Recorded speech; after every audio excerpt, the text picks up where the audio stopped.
இப்போ ECR OMR செம்ம connect. Stepstone secret plot near Kovalam ECR. Beach resort plot just 24 lakhs ல. Launching offerல plot வாங்குங்க 5 lakhs profit. Janagaraj sir வந்து ஏன் இன்னும் நடிக்க மாட்டேங்கிறாரு, ஏன் இப்போ நடிக்க மாட்டேங்கிறாரு அப்படின்னு இப்போ கூட பார்த்தீங்கன்னா ஜனகராஜ் சார் படத்தில் நடிக்க மாட்டாரா அப்படின்னு ஏங்குற ஜனகராஜுடைய ரசிகர்கள்லாம் கூட இருக்காங்க. அந்த ஹீரோ வந்து அவர் அடிக்கிற மாதிரி ஒரு காட்சி, அது முடிஞ்சோன்னே பார்த்தீங்கன்னா ஜனகராஜ் வந்து ஸ்க்ரீன் மூடனோன்னே வெளியில் வந்துடுறார். இதுதான் ஃபஸ்ட்டு ஜனகராஜ் வந்து நடிக்க ஆரம்பித்தது. ஒரு நாடகத்தில் தான் அவர் நடிக்கிறாரு. நடிக்கிறதுக்கு சான்ஸ் கொடுக்குறேன், நான் ஒரு போட்டி வைக்கிறேன், அதில் நீ செலக்ட் ஆகிட்டேன்னா உன்னை நடிக்க வைக்கிறேன் அப்படின்னு சொல்லியிருக்காரு. நல்ல கேரக்டரே தரேன் அப்படின்னு இருக்காரு. இதனடா என்ன போட்டி வைக்க போறான்னு தெரியல அப்படின்னு யோசிச்சிருக்காரு. அதுக்குள்ள பாத்தீங்கன்னா 2 போட்டோ கொடுத்துருக்காரு. இதுல ஒருத்தவங்கள ஹீரோயினா நான் செலக்ட் பண்ணிருக்கேன், அது யாருன்னு நீங்க சொல்லிட்டீங்க, நீ சொல்லிட்டேன்னா உன்னை வந்து இதுல ஒரு நடிக்க வைக்கிறேன், முக்கியமான கேரக்டர் தரேன்னு சொல்லியிருக்காரு பாரதி ராஜா. அதுல ஒரு போட்டோ வந்து ராதிகா, அவங்க தான் செலக்ட் ஆயிருக்காங்க. அவங்க அந்த படத்தினுடைய ஹீரோயின்.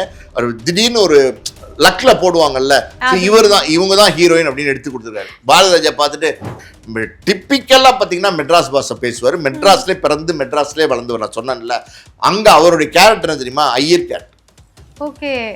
முதல்ல வந்து அவர் அப்படியே உல்டா கேரக்டர், ஐயர் கேரக்டர். அந்த ஐயர் மாதிரி அவர் பேசணும். ஜனகராஜுடைய வாழ்க்கையில ஒரு சின்ன விபத்து நடந்து போச்சு. அந்த விபத்தால பாத்தீங்கன்னா கிட்டத்தட்ட ஒரு 2 வருஷம் ஜனகராஜ் வந்து படங்களே நடிக்க முடியாம பிரேக் ஆகி, இவ்வளோ பெரிய கல், கிட்டத்தட்ட ஒரு கருங்கல், இவ்வளோ பெரிய கல் சட்டார்னு வந்து ஜனகராஜ் முகத்துல வந்து அடிச்சிருக்கு. அது எங்க இருந்து வந்தது என்னன்னு யாருக்குமே தெரியாது. அப்படியே பாத்தீங்கன்னா ஐயோன்னு கத்துனவரு, அப்படியே முகமெல்லாம் ரத்தம் ஊத்த ஆரம்பிக்குது. கண்ணாடியை மட்டும் பார்க்காதீங்க அப்படின்னு சொல்லிட்டு போயிருக்காங்க. கண்ணாடியை மட்டும் பார்க்காதீங்கன்னு சொன்னா யாரா இருந்தாலும் சைக்காலஜிக்கலா என்ன தோணும். பாத்ரூம்ல வந்து ஒரு கண்ணாடி இருந்திருக்கு, மிரர் வந்து ஃபிக்ஸ் ஆயிருந்திருக்கு. அங்க போய் பார்த்திருக்காரு, அவர் முகமே இவ்வளவு பெருசு வீங்கி போச்சு. வேற மாதிரி அவருடைய முகமே இல்லை, ஒரு மாதிரி முகம் ஷேப் எல்லாம் மாறி ஒரு மாதிரி இருந்திருக்கு. அப்படியே பயந்து அப்படியே பயங்கரமா நர்வஸ் ஆயிருக்காரு. அப்ப நினைச்சாராம், இனிமே நம்ம சினிமா வாழ்க்கை அவ்வளவுதான். என்ன வேணும் ஸ்கூலுக்கு, எல்லாமே இங்க இருக்கு. Super Saravana stores, Chennai, Madurai, Kovai. Fine time நேயர்களுக்கு வணக்கம். இன்னைக்கு நம்ம கூட சினிமா விமர்சகர் மற்றும் ஆஸ்கர் மூவிஸ் ப்ரொடியூசர் பாலாஜி பிரபு சார் இருக்காங்க. வணக்கம் சார். வணக்கம்.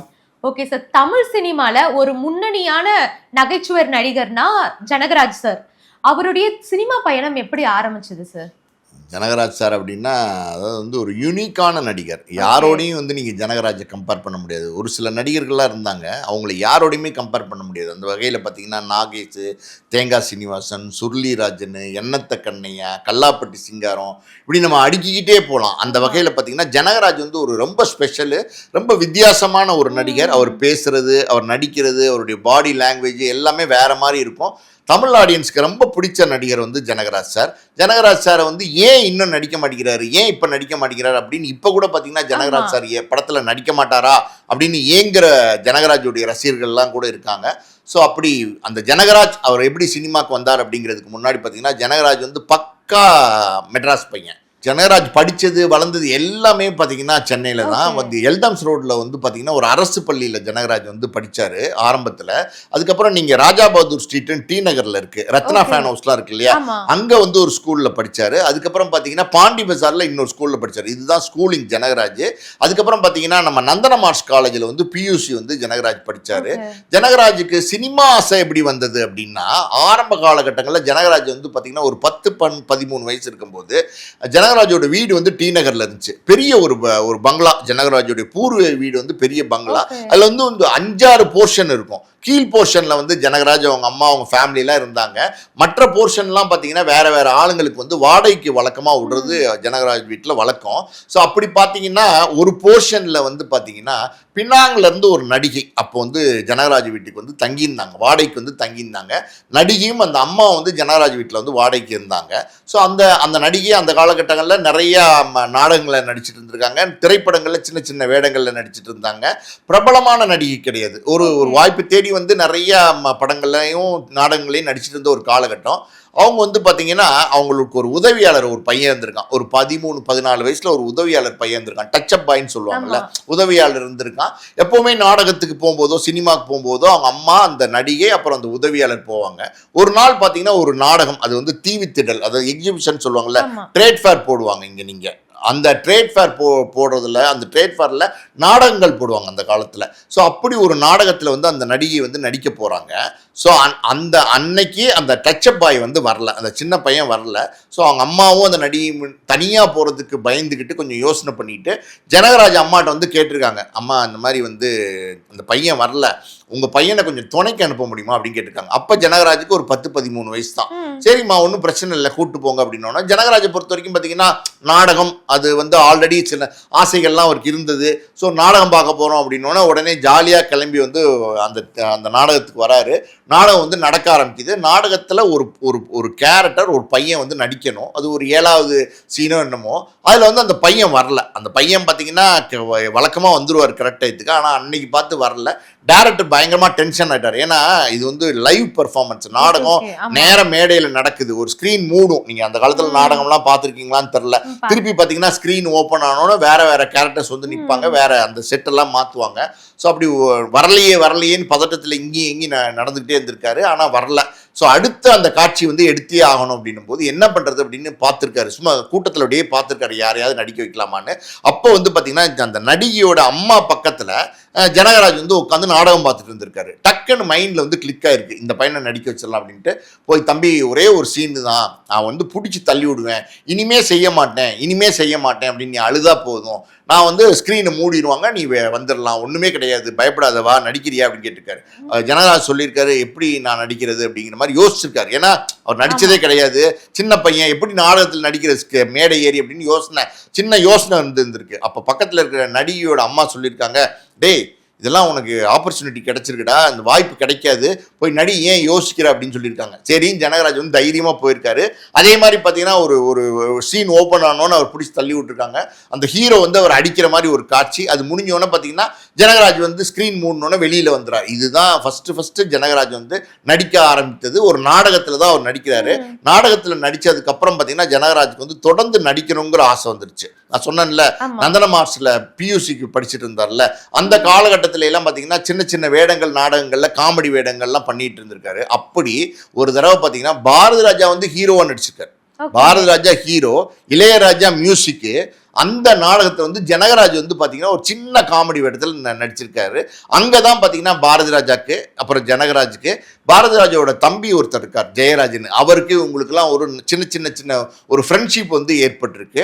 ஸோ இதே காலகட்டத்தில் பார்த்தீங்கன்னா ஜனகராஜ் வீடு வாடகை கொடுவாங்கன்னு சொன்னேன்ல, அங்கே பார்த்தீங்கன்னா பாடகர் மலேசியா வாசுதேவன் வந்து குடியிருந்திருக்கிறார் ஜனகராஜ் வீட்டில் ஒரு போர்ஷனில். ஸோ மலேசியா வாசுதேவனை பார்க்கறதுக்கு பாரதி ராஜா, இளையராஜா, கங்கேமரன், அப்புறம் பார்த்தீங்கன்னா எஸ்பி பாலசுப்ரமணியம், அப்புறம் நான் சொன்னேன்ல அந்த பாரதி ராஜாவோட தம்பி ஜெயராஜ், இவங்கெல்லாம் வருவாங்க போல. ஸோ அடிக்கடி வந்து மலேசியா வாசுதேவனை பார்க்க பேச, அப்படி அவங்கெல்லாம் ஒன்றா டீ குடிக்க போக, இப்படி போகும்போது பார்த்தீங்கன்னா ஜனகராஜ் வீடு தானே, அங்கே தானே கீழே இருந்துட்டு இருப்பாரு. ஸோ அவரும் கூட போக, இப்படி ஒரு ஃப்ரெண்ட்ஷிப்பு. இந்த ஃப்ரெண்ட்ஷிப்பில் பார்த்தீங்கன்னா பாரதி ராஜாவோட தம்பி ஜெயராஜோட ஜனகராஜுக்கு வந்து நல்ல திக் ஃப்ரெண்ட்ஷிப் வந்து வந்துருச்சு. ஸோ இது ஒரு காலகட்டம். இந்த காலகட்டத்தில் பாரதி ராஜா வந்து பார்த்தீங்கன்னா 16 வயதுல ஒரு படம் எடுக்கிறார். அந்த படம் சூப்பர் டூப்பர் ஹிட், பயங்கரமான வெற்றி படம், பட்டி தொட்டியெல்லாம் சூப்பராக ஓட ஆரம்பிச்சிருச்சு. அடுத்து பாரதி ராஜா இம்மீடியட்டாக ஒரு படம் பண்ணார். அது என்ன படம்? 2வது படம். அது என்ன படம்னா கிழக்கே போகும் ரயில். அதில் வந்து முற்றிலும் புதுமுகங்களை நடிக்க வைக்கலான்னு சொல்லி தேர்வு நடக்குது. அந்த தேர்வில் பார்த்தீங்கன்னா சுதாகர்னு ஒரு நடிகர், அவர் வந்து செலக்ட் ஆகிறாரு. ஹீரோயின் தேர்வு வந்து பார்த்தீங்கன்னா ஒரு கல்யாண மண்டபத்தில், டி நகரில் ஒரு கல்யாண மண்டபத்தில் அந்த ஆடிஷன் நடக்குது. அந்த ஆடிஷனுக்கே சும்மா ஜனகராஜ் வந்து பார்த்தீங்கன்னா பாரதி ராஜாவோட தம்பி ஜெயராஜை பார்க்க போயிருக்காரு. ஆடிஷன் நிறைய பேர் வந்து போயிருக்காங்க. எல்லாம் முடிஞ்சதுக்கப்புறம் பார்த்தீங்கன்னா தம்பிக்கிட்ட ஜனகராஜ் சொல்லியிருக்காரு, எப்பா உங்கள் அண்ணன்ட்ட சொல்லி என்னை வந்து அசிஸ்டன்ட் டைரக்டராக சேர்த்து விடு அப்படின்னு சொல்லியிருக்காரு. நீயே போய் கேளு, உனக்கு தான் தெரியும்ல அப்படின்னோடனே ஒரு ஈவினிங் டைமில் அந்த ஆடிஷன் நடந்து ஃப்ரீயாக இருக்கும்போது பார்த்தீங்கன்னா ரூமுக்குள்ளே போய் ஜனகராஜ் கேட்டிருக்காரு பாரதி ராஜா சட்டை, சார் எனக்கு உங்கள் படத்தில் அசிஸ்டன்ட் டைரக்டராக கொடுத்துருக்கேன், நான் உங்களோட வந்துடுறேன், நீங்கள் எங்கேயோ போகிறீங்களா, மைசூர், அந்த படம் மைசூரில் ஷூட்டிங்கு, எங்கேயோ போகிறீங்களா, கூட வந்துடுறேன், சும்மா தான் இருக்கேன் அப்படின்னோடனே பாரதி ராஜா சொல்லியிருக்காரு, உனக்கு என்னையா தெரியும் அசிஸ்டன்ட் டைரக்டரா, என்ன தெரியும் உனக்கு, நடிக்க தெரியும், அசிஸ்டன்ட் டைரக்டராக வந்து கேட்குறேன் அப்படின்னு சொல்லியிருக்காரு. சரி நடிக்கிறதுக்கு தான் சான்ஸ் கொடுங்க அப்படின்னு சொல்லியிருக்காரு. நடிக்கிறதுக்கு சான்ஸ் கொடுக்குறேன், நான் ஒரு போட்டி வைக்கிறேன், அதில் நீ செலக்ட் ஆகிட்டேன்னா உன்னை நடிக்க வைக்கிறேன் அப்படின்னு சொல்லியிருக்காரு. நல்ல கேரக்டரே தரேன் அப்படின்னு இருக்காரு. இதனடா என்ன போட்டி வைக்க போறான்னு தெரியல அப்படின்னு யோசிச்சிருக்காரு. அதுக்குள்ள பார்த்தீங்கன்னா 2 ஃபோட்டோ கொடுத்துருக்காரு. இதுல ஒருத்தவங்கள ஹீரோயினா நான் செலக்ட் பண்ணியிருக்கேன், அது யாருன்னு நீங்க சொல்லிட்டீங்க, நீ சொல்லிட்டேன்னா உன்னை வந்து இதுல ஒரு நடிக்க வைக்கிறேன், முக்கியமான கேரக்டர் தரேன்னு சொல்லியிருக்காரு பாரதி ராஜா. 2 ஃபோட்டோ வாங்கி பார்த்துட்டு ஜனகராஜுக்கு ஒரு மாதிரி வேர்த்திருக்கு, இது யார் ஹீரோயின் எப்படி கண்டுபிடிக்கிறது அப்படின்னு இப்படி பார்த்துருக்காரு. அதில் ஒரு ஃபோட்டோ வந்து ராதிகா, அவங்க தான் செலக்ட் ஆயிருக்காங்க, அவங்க அந்த படத்தினுடைய ஹீரோயின். அவர் திடீர்னு ஒரு லக்ல போடுவாங்கல்ல, இவங்க தான் ஹீரோயின் அப்படின்னு எடுத்து கொடுத்துருக்காரு. பாரதிராஜா பார்த்துட்டு கரெக்டாக செலக்ட் பண்ணிட்டடா, ஸோ உனக்கு ஒரு சினிமா நாலேஜ் இருக்குது, வா உன்னை நடிக்க வைக்கிறேன்னு சொல்லிட்டு கூப்பிட்டு போயிருக்காரு. அந்த படத்தில் முதல் படம் வந்து கிழக்கே போகும் ரயில். அதில் பார்த்தீங்கன்னா மெட்ராஸ் பாஷை ஜனகராஜ் பார்த்தீங்கன்னா பயங்கரமாக மெட்ராஸ் பாஷை பேசுவார். டிப்பிக்கலாக பார்த்தீங்கன்னா மெட்ராஸ் பாஷை பேசுவார். மெட்ராஸ்லேயே பிறந்து மெட்ராஸ்லேயே வளர்ந்து நான் சொன்னேன்ல, அங்கே அவருடைய கேரக்டர் என்ன தெரியுமா, ஐயர் கேரக்டர். முதல்ல வந்து அவருக்கு அப்படியே உல்டா கேரக்டர், ஐயர் கேரக்டர். அந்த ஐயர் மாதிரி அவர் பேசணும், அது பேசுறதுக்கு ரொம்ப சிரமப்பட்டிருக்காரு. இருந்தாலும் கூட இருந்த உதவியாளர்கள்லாம் வந்து பார்த்தீங்கன்னா அவருக்கு வந்து சொல்லி கொடுத்து அந்த கேரக்டர் அவர் பண்ணியிருக்காரு. முதல்ல அவர் கூட நடித்த நடிகர் யாருன்னா கவுண்டமணியோட. ஸோ இப்படி தான் வந்து ஜனகராஜோடைய கேரியர் வந்து சினிமாக்குள்ள தொடர்ந்து. ஒரு டைம்ல இது கவுண்டமணி சார் செந்தில் சாருக்கு போட்டியா வந்து இப்போ வந்து கமல், ரஜினி, இது விஜய், அஜித் இருக்கா மாதிரி அப்போ வந்து காமெடி இதுல வந்து கவுண்டமணி, செந்தில் வந்து ஒரு ஃபேமஸா இருக்கும் போது அப்போ ஜனகராஜ் சாருக்கும் இவங்களுக்கும் வந்து என்ன சார் கொஞ்சம் இதுவா இருந்துச்சு? ஜனகராஜ் சார் நல்ல பீக்ல இருந்தாருமா, செம்ம பீக்ல இருந்தாரு. பயங்கரமான டிமாண்ட் உள்ள ஒரு காமெடினா இருந்தாரு. ஒரு பக்கம் கவுண்டமணி, செந்தில் அவங்க வேற ஒரு பேட்டர்னு. ஜனகராஜ் சார் வந்து யாரோடையும் கம்பேர் பண்ண முடியாது, வேற மாதிரி ஒரு ஸ்டைலா நடிப்பாரு. அவருடைய லாங்குவேஜ், அவருடைய டைலாக் டெலிவரி எல்லாமே வேற மாதிரி வித்தியாசமா இருக்கும். ஸோ அப்படி நிறைய படங்கள், இந்த படம் பாரதிராஜா சார் அறிமுகப்படுத்தினதுக்கு அப்புறம் பார்த்தீங்கன்னா அவர் நிறைய படங்கள் தொடர்ந்து வந்து வர ஆரம்பிச்சிருச்சு. சின்ன காமெடி வேடங்களில் தொடர்ந்து ஜனகராஜ் சார் வந்து நடிச்சிட்டு இருந்தாரு. அப்படி அந்த காலகட்டத்தில் ஜனகராஜ் சாருக்கு வந்து ரொம்ப பெரிய பேரை கொடுத்த ஒரு படம் அப்படின்னா பாலைவனச்சோலைன்னு ஒரு படம். அந்த படத்தில் பார்த்தீங்கன்னா சுஹாசினி வந்து ஹீரோயினா நடிச்சிருப்பாங்க. அதில் வந்து ராஜீவ்னு ஒரு நடிகர் இருந்தார், அப்புறம் தியாகு, அப்புறம் ஜனகராஜ், இப்படி வந்து ஒரு 4-5 பேர் வந்து ஃப்ரெண்ட்ஸு. இந்த ஃப்ரெண்ட்ஸ் வந்து எப்படின்னா ஒரு முட்டு செவரில் எப்போவுமே உட்காந்துருப்பாங்க, உட்காந்து தம் அடிக்கிறது, அப்புறம் டீ கடையில் டீ குடிக்கிறது, இப்படி சுற்றுறது. இதுதான் வந்து ஜாலியான ஒரு லைஃபு, பேச்சுலர்ஸ் லைஃபு. அப்படி பார்த்தீங்கன்னா அந்த சூழலில் பார்த்தீங்கன்னா சுஹாசினி வந்து அப்படியே நடந்து போவாங்க. ஒரு ஒன் சைடு லவ், எல்லாருக்குமே ஒன் சைடு லவ். சுஹாசினியை யார் லவ் பண்ணுறதுங்க மாதிரி ஒரு ஒன் சைடு லவ் இருந்துகிட்டே இருக்கும். அது அந்த கதையே ரொம்ப வித்தியாசமாக இருக்கும். பாலைவனச்சோலை அந்த படம் வந்தப்போ பார்த்தீங்கன்னா ஜனகராஜுக்கு பெரிய பேரை கொடுத்துச்சு. அந்த படம் பெரிய ஹிட்டு. அந்த பாலைவனச்சோலை வந்து அன்னைக்கு ஒரு நல்ல ஒரு பெரிய பேரை கொடுத்துச்சு. பெரிய வந்து படமும் பெரிய ஹிட்டாச்சு. ஸோ அதுக்கப்புறம் ஜனகராஜுக்கு வந்து நிறைய படங்கள், எக்கச்சக்கமான படங்கள் குமிஞ்சிச்சு. ஆனால் ஜனகராஜுடைய வாழ்க்கையில் ஒரு சின்ன விபத்து நடந்து போச்சு. அந்த விபத்தால் பார்த்தீங்கன்னா கிட்டத்தட்ட ஒரு 2 வருஷம் ஜனகராஜ் வந்து படங்களே நடிக்க முடியாம பிரேக் ஆகி நின்று. ஓகே சார், ஆமா, இது ஜனகராஜ் சார் லைஃப்ல வந்து ஒரு மேஜரான ஆக்சிடென்ட் நடந்ததுன்னு நாங்களுமே கேள்விப்பட்டிருக்கோம். சோ ஆக்சுவலா என்ன நடந்துச்சு சார், அதை ஷேர் பண்ண முடியும்? ஆக்சுவலி பாத்தீங்கன்னா இந்த பாலைவனச்சோலை வந்து ரொம்ப பெரிய ஹிட்டுமா. ஹிட் ஆனதுக்கு அப்புறம் பாத்தீங்கன்னா ஏகப்பட்ட படங்கள் வந்து ஜனகராஜ் கமிட் ஆகுது. எப்படி சொல்றது, டஜன் கணக்கான படங்கள் வந்து ஜனகராஜ் கமிட் ஆகுது. பிஸியா நடிக்க ஆரம்பிக்கிறாரு. அப்படி ஒரு வாட்டி நான் ஏதோ ஒரு படத்துல நடிச்சுட்டு அந்த பாலைவனச்சோலையோடைய டைரக்டர் வந்து ராபர்ட் ராஜசேகர் முதல்ல வந்து 2 பேரும் சேர்ந்து வந்து கேமராமேனா பண்ணிட்டு இருந்தாங்க. அதுக்கப்புறம் ஒரு ராஜசேகர் மட்டும் வந்து டைரக்டரா தனியா வந்துட்டார், பிரிஞ்சு வந்துட்டார். அவர் எடுத்த படம் தான் பாலைவனச்சோலை. ஸோ அந்த படத்துல நடிச்ச வகையில பாத்தீங்கன்னா ஜனகராஜுக்கும் அந்த டைரக்டர் ராஜசேகருக்கும் ஒரு நல்ல ஃப்ரெண்ட்ஷிப், நல்ல அண்டர்ஸ்டாண்டிங்கு, சும்மா வாடா போடான்னு பேசிக்கிற அளவுக்கு ஒரு ஜாலியான ஃப்ரெண்ட்ஷிப் கிரியேட் ஆயிடுச்சு. அப்படி ஒரு தடவை ஒரு படத்தில் நடிச்சுட்டு ராஜசேகரை பார்க்க போயிருக்காரு. ஸோ மாலை நேரம்னு வச்சுக்கோங்களேன். ஸோ ஒரு 6-7 மணிக்கு போயிருக்காரு. போனப்ப அவர் வந்து பார்த்தீங்கன்னா பாண்டிச்சேரியில் ஒரு சொந்தக்காரங்க கல்யாணம், அடுத்த நாள் காலையில் 10 மணிக்கு முகூர்த்தம். அதுக்கு வந்து அவர் கிளம்பிட்டு இருக்கார். ஜனகராஜ் போனோடனே நான் கிளம்பிட்டு இருக்கிறேனே, நீ என்ன இப்போ வந்திருக்க அப்படின்னு சொல்லிட்டு, சரி நீ வா அப்படின்னு இருக்காரு. ஜனகராஜ் சொல்லியிருக்காரு, நான் ட்ரெஸ்ஸு கிஸ்ஸு எதுவுமே எடுத்துகிட்டு வரலப்பா, நீ திடீர்னு நீ வா அப்படின்னா பாண்டிச்சேரிக்கு போய் தங்குறமா? நாம தங்குறோம், நாளைக்கு கல்யாணம், வாச்சுமா அப்படின்னு கூப்பிட்டுருக்காரு. என் ட்ரெஸ் எல்லாமே எப்படி, அதெல்லாம் பார்த்துக்கலாம், நானும் தான் ஒன்றும் எடுக்கல, வா போகலாம் அப்படின்னு சொல்லிட்டு காரில் ஜனகராஜையும் ஏற்றிட்டு எல்லாரும் கிளம்பி போயிருக்காங்க. ராஜசேகர், ஜனகராஜ், இன்னும் ஒரு 2 ஃப்ரெண்ட்ஸு, ஒரு டிரைவர் வந்து வண்டியை ஓட்டுறாரு. நேராக பாண்டிச்சேரிக்கு ஒரு மிட் நைட்டில் போய் ரீச் ஆயிருக்காங்க. அங்கே சாப்பிட்டு கிப்ட்டுட்டு பார்த்தீங்கன்னா ஒரு ரூமில் ரெஸ்ட் எடுத்துட்டு அடுத்த நாள் காலையில் கிழிச்சு பார்த்தீங்கன்னா ஒரு காதி கிராஃப்ட்னு சொல்லுவாங்கல்ல, அங்கே போய் ஒரு கதர் சட்டை, கதர் வேஷ்டி, வெள்ளை சட்டை வெள்ளை வேஷ்டி வாங்கி கல்யாணத்துக்கு போகிறாங்கல்ல, அதனால அந்த காஸ்டியூமில் வந்து எல்லாருமே வந்து கல்யாணத்துக்கு போயிருக்காங்க. காலையில் டிஃபன்லாம் சாப்பிட்டுட்டு திருப்பி ரூமுக்கு வந்து, பாண்டிச்சேரினா அவங்களுக்கு தெரியும்ல, ஜாலியாக இருக்காமல் வரவே மாட்டாங்க யாராக இருந்தாலும். அதுவும் குறிப்பாக பேச்சுலர்ஸ்லாம் என்ஜாய் பண்ணுறதுக்கு தான் பாண்டிச்சேரி போவாங்க. ஸோ அப்படியே அங்கேயும் இங்கேயும் சுற்றிட்டு ஜாலியாக என்ஜாய் பண்ணிட்டு கிட்டத்தட்ட ஒரு 10 மணிக்கு வந்து எல்லாரும் கிளம்பியிருக்காங்க. ஜனகராஜ், ராஜசேகர் எல்லாம் கிளம்பியிருக்காங்க. ஒரு அம்பாசிடர் கார், அந்த காலத்தில் பார்த்தீங்கன்னா ஏசி எல்லாம் கிடையாது. உங்களுக்கு ஈவினிங் டைம்னு வச்சுக்கோங்களேன், இந்த கார் கண்ணாடி எல்லாமே இறக்கி விட்ருவாங்க. குழு குழு குழு குழுன்னு காற்று வந்து அடிச்சுக்கிட்டே இருக்கும். ஸோ அப்படியே தான் வந்து ட்ராவல் பண்ணி வருவாங்க. அப்படி வந்து பார்த்தீங்கன்னா பாண்டிச்சேரி தாண்டி ஜிப்மர் ஹாஸ்பிட்டல் இருக்கு இல்லையா, அதை தாண்டி பார்த்தீங்கன்னா ஒரு 20 கிலோமீட்டரு கார் தாண்டி போயிட்டு இருக்கும்போது பார்த்தீங்கன்னா அன்எக்ஸ்பெக்டடாக எல்லாரும் ஜாலியாக பேசிட்டு வச்சுட்டு போயிட்டு இருந்திருக்காங்க. கதவு திறந்துருக்குல்ல, அந்த விண்டோ சைடில் உட்காந்துருக்காரு பின்னாடி ஜனகராஜ். அன்எக்ஸ்பெக்டடாக பார்த்தீங்கன்னா இவ்வளோ பெரிய கல், கிட்டத்தட்ட ஒரு கருங்கல், இவ்வளோ பெரிய கல் சட்டார்னு வந்து ஜனகராஜ் முகத்தில் வந்து அடிச்சிருக்கு. அது எங்கேருந்து வந்தது என்னன்னு யாருக்குமே தெரியாது. அப்படியே பார்த்தீங்கன்னா ஐயோன்னு கத்துனவர், அப்படியே முகமெல்லாம் ரத்தம் ஊற்ற ஆரம்பிக்குது. அவர் போட்டிருந்த வெள்ளை சட்டை வெள்ளை வேசி அது மாற்றவே இல்லை, வேற ட்ரெஸ் இல்லை, அப்படியே ரத்தம் ஆயிடுச்சு. உடம்பெல்லாம் சட்டை கட்டெல்லாம் கொட்டுது ரத்தம். இதை பார்த்து ஷாக் ஆகி பார்த்தீங்கன்னா உடனே வந்து கச்சீஃப் வச்சு அணைச்சி பக்கத்தில் இருக்கிற ஒரு ஹாஸ்பிட்டலில் கொண்டு போய் ஜனகராஜ் அட்மிட் பண்ணுறாங்க. இம்மீடியட்டாக பார்த்தீங்கன்னா ஜனகராஜ் வந்து சின்ன சின்ன ஸ்டிச்சஸ்லாம் போட்டு அந்த ரத்தமெல்லாம் கண்ட்ரோல் பண்ணிடுறாங்க. அடுத்த நாள் காலையில் பார்த்தீங்கன்னா இவங்கெல்லாம் என்ன பண்ணுறது, வந்த இடத்துல இப்படி இருக்கேன்னு அங்கேயும் இங்கேயும் டென்ஷனாக இருக்காங்க. அப்போ காலையில் கண் முழிக்கிறார் ஜனகராஜ். அப்போ ஒரு நர்ஸ் வந்து பார்த்தீங்கன்னா ஒரு இன்ஜெக்ஷன் போட்டு தூங்குங்க அப்படின்னு சொல்லியிருக்காங்க. ஜனகராஜ் கேட்டுக்காரு, என்னாச்சு எனக்கு அப்படின்னு கேட்டுக்காரு. ஏன்னா வந்து ஒரு மாதிரி வலிச்சிருக்கு. என்னாச்சு எனக்கு அப்படின்னு கேட்டுக்காரு. ஒன்றும் இல்லைங்க, ஒன்றும் இல்லை, சரியாயிருவீங்க, கண்ணாடியை மட்டும் பார்க்காதீங்க அப்படின்னு சொல்லிட்டு போயிருக்காங்க.